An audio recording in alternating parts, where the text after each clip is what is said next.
नमस्कार, देश न्यूज देख रहे हैं आप और मैं हूं आपके साथ Sneha Tiwari. One day world cup इस बार भारत में होने जा रहा है। आमतौर पर भारत की पिचेस स्पिनर्स के लिए मुफीद यानी कि उपयोगी होती हैं। हालांकि डे नाइट मैचों के दौरान ओस ज्यादा गिरने पर स्थिति बदल जाती है, फिर स्पिनर्स बेअसर हो जाते हैं। मुश्किलें फास्ट बॉलर को भी आने लगती हैं। इससे टारगेट का पीछा करने वाली टीम की स्थिति बेहतर हो जाती है। वर्ल्ड कप 5 अक्टूबर से शुरू होकर 19 नवंबर तक चलेगा। इन महीनों में भारत के ज्यादातर शहरों में ओस गिरती है। इससे आशंका है कि ये वर्ल्ड कप टॉस जीतो, पहले फील्डिंग करो और मैच जीतो वाला टूर्नामेंट बन सकता है। हमने पिछले 10 सालों में भारत में हुए डे नाइट मैचों के स्टेटस के आधार पर यह जानने की कोशिश की है कि किन शहरों में ओस का रोल ज्यादा बड़ा होगा। सबसे पहले हम जानते हैं कि ओस गिरने से गेम पर कैसे असर पड़ता है। डे नाइट मैचों में टॉस जीतने पर कप्तान अक्सर पहले गेंदबाजी चुनते हैं। कारण पूछे जाने पर कहते हैं कि ड्यू फैक्टर के कारण उन्होंने चेज करना चुना है। दरअसल ओस गिरने से क्रिकेट की आउटफील्ड और पिच गीली हो जाती है। ऐसे में बैटर के शॉट खेलने पर गेंद घास में रोल होते हुए जाती है। इससे गेंद पर पानी लगता है और उस पर फिसलन बढ़ जाती है। गीली बॉल पर गेंदबाज ठीक से पकड़ नहीं बना पाते हैं और गेंद हाथ से फिसलना शुरू कर देती है। इससे स्पिनर्स गेंद को टर्न नहीं करा पाते हैं और फील्ड में भी गेंद को आसानी से नहीं पकड़ पाते हैं। इससे बैटर्स हावी हो जाते हैं और रन स्कोरिंग आसान हो जाती है। इस तरह चेज करने वाली टीम को फायदा होता है। और गिरना कब शुरू होती है? अब आप बताते हैं कि ओस गिरना कब शुरू होती है। भारत के ज्यादातर शहरों में रात 9 बजे के बाद ओस गिरना शुरू हो जाती है। ठंड के मौसम में ओस का असर 7:30 बजे के बाद ही दिखने लगता है। केमिकल इस्तेमाल करते हैं पर खास फायदा नहीं होता है।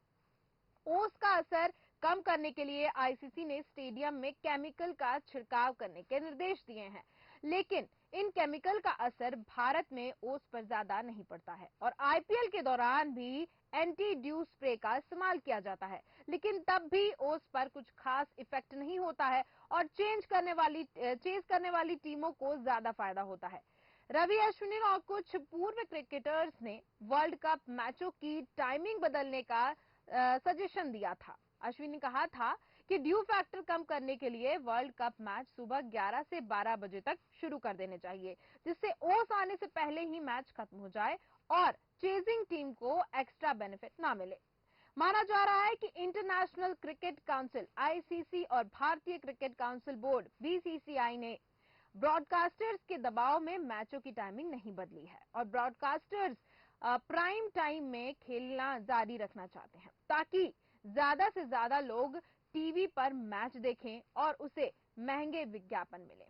आईसीसी ने उल्टा मैचों की टाइमिंग आधे घंटे बढ़ाकर दोपहर 2 बजे कर दी है। भारत में आमतौर पर डे नाइट मैच दोपहर 1:30 बजे से शुरू होकर 9 से 9:30 बजे तक खत्म हो जाता है, लेकिन अब 2 बजे शुरू होने से मैच रात 10 बजे के बाद खत्म होंगे और चेस करने वाली टीम को आखिर 25 से 30 ओवर में फायदा मिलेगा। 2011 वनडे वर्ल्ड का फाइनल याद कीजिएगा। श्रीलंका ने भारत को जीत के लिए 275 रन का टारगेट दिया था। भारतीय टीम ने जवाब में 2 विकेट 31 रन के स्कोर पर गंवा दिए थे। तीसरा विकेट 114 रन के स्कोर पर गिरा। इसके बाद गौतम गंभीर और कप्तान महेंद्र सिंह धोनी ने बेहतरीन बल्लेबाजी की और भारत मैच जीत गया।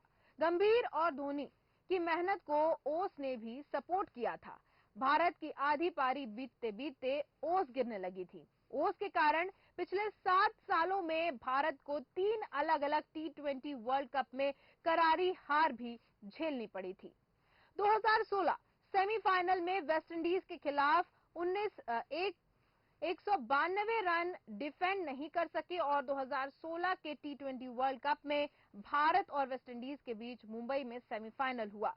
भारत ने पहले बैटिंग की और 20 ओवर में 192 रन बनाए थे।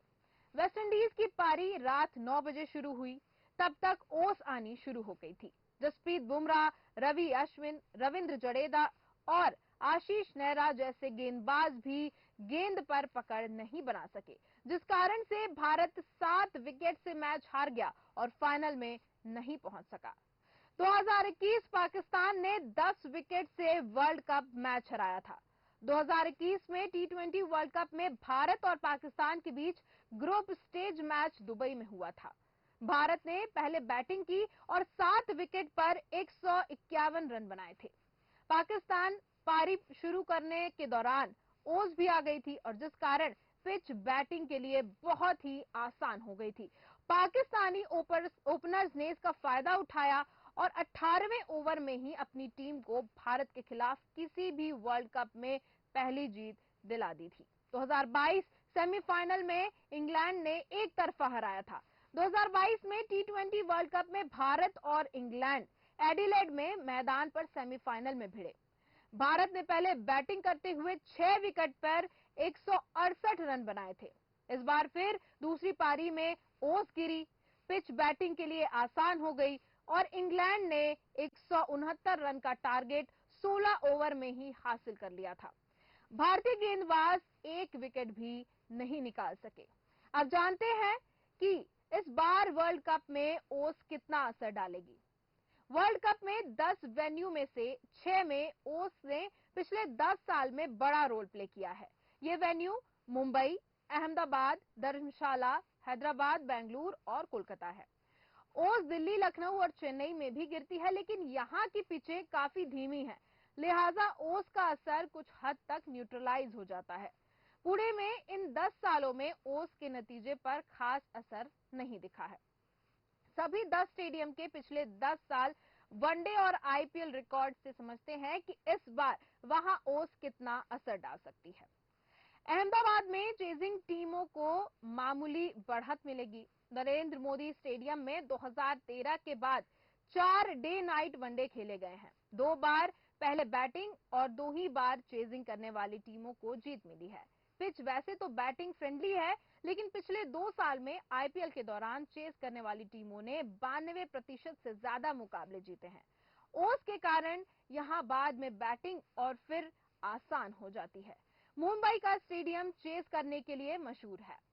वानखेड़े स्टेडियम में पिछले 10 साल में 4 डे नाइट वनडे खेले गए हैं। 3 बार चेजिंग टीम और केवल 1 बार पहले बैटिंग करने वाली टीम को जीत मिली है, यानी ओस यहां भी मुश्किलें पैदा करेगी। पहले बैटिंग के एकमात्र मैच को भी जीतने के लिए साउथ अफ्रीका को 438 रन का स्कोर खड़ा करना पड़ रहा था। वानखेड़े में स्पिनर्स के लिए कुछ खास बचता 2013 से यहां 78% विकेट पेसर्स को ही मिले हैं। कोलकाता में आईपीएल मैचों में ज्यादा दिखा ओस का असर। इंडियन गार्डन स्टेडियम में 2013 से 5 वनडे खेले गए। 4 बार पहले बैटिंग और 1 बार चेस करने वाली टीमों को ज्यादा फायदा मिला है, लेकिन पिछले 2 सालों में आईपीएल के दौरान यहां 60% मैच चेस करने वाली टीमों ने जीते हैं। बेंगलुरु के पिच बैटिंग को मदद के लिए फेमस है। स्टेडियम के पिच बैटिंग को मददगार होने के लिए ही फेमस है और यहां रोहित शर्मा ने 2013 के दौरान वनडे में अपना पहला दोहरा शतक लगाया था। पिछले 10 साल में यहां 3 ही वनडे हुए हैं। 2 बार पहले बैटिंग और 1 बार चेस करने वाली टीम ने मैच जीता है, लेकिन यहां 54% से ज्यादा आईपीएल मुकाबले चेजिंग टीमों ने ही जीते हैं। हैदराबाद में भी चेस फायदेमंद राजीव गांधी इंटरनेशनल स्टेडियम में 3 ही वर्ल्ड कप मैच होंगे, लेकिन यहां भी ओस का असर रहेगा। पिछले 10 साल में यहां 3 वनडे हुए हैं। 2 बार चेजिंग टीम और 1 बार पहले बैटिंग करने वाली टीम को जीत मिली है।